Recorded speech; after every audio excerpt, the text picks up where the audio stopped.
Hey, Macedonia friends and family, Lead Minister Brandon Bogue here with this week's Midweek Moment.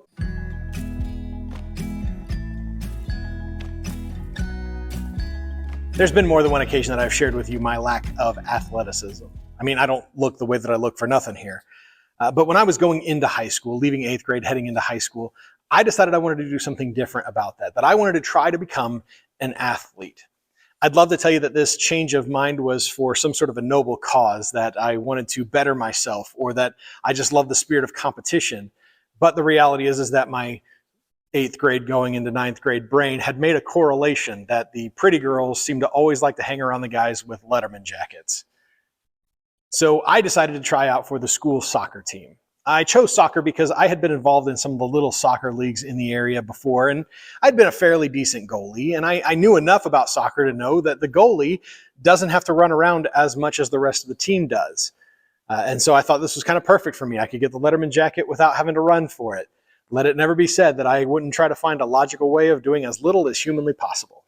But when I showed up for the very first soccer practice, I learned immediately that the soccer coach and I had very different viewpoints about what a goalie should be doing. Because no sooner than had he taken the role of who all was there that day than he said, all right, we're going to run a lot.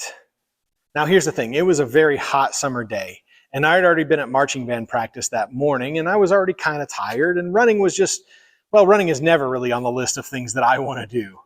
So this was not exactly my favorite activity. And apparently my body agreed, because we hadn't run for very long. In fact, it's a little embarrassing how little we had run, when my body decided that it wanted to take a second look at what I'd had for lunch that day. Simultaneously, I reached a really important decision for myself, and that's that soccer just wasn't for me. It had only taken one practice, in fact, not even a full practice, and I decided that this was too hard, and I quit. Quitting is one of the things that we as human beings are insanely good at doing. Things get too difficult or too inconvenient or just too painful even, and we decide to quit, that it's easier to bail in the midst of all of that. And that's what makes the first part of what James has to tell us in James chapter 1 so jarring right off the bat. No sooner than James does his introductions than he says in James 1 verses 2 through 4, "Consider it a great joy, my brothers and sisters, whenever you experience various trials, because you know that the testing of your faith produces endurance. And let endurance have its full effect, so that you may be mature and complete, lacking nothing." Now, it's important whenever we read this passage of Scripture, and for that matter, any other passage of Scripture, to keep the context in mind. James is writing this letter to the church that started in Jerusalem, a church that flourished in Jerusalem, seeing thousands of people come to know who Jesus Christ is and to grow and develop in their faith. But now they've faced persecution. They've seen members of their church killed for their faith. And because of that, they have found it to be prudent for them to spread out. And so not only are they having to face the trials that you and I have to face, the same trials to do things that we know we oughtn't to do, to be around in places where our faith may not be the most popular thing in the world, but they're also having to face the added trial of knowing that at any point in time they could be killed for their faith. But James does not advise them to run away or hide or quit. Instead, James encourages them to keep going, and in fact, to view those moments as joyful.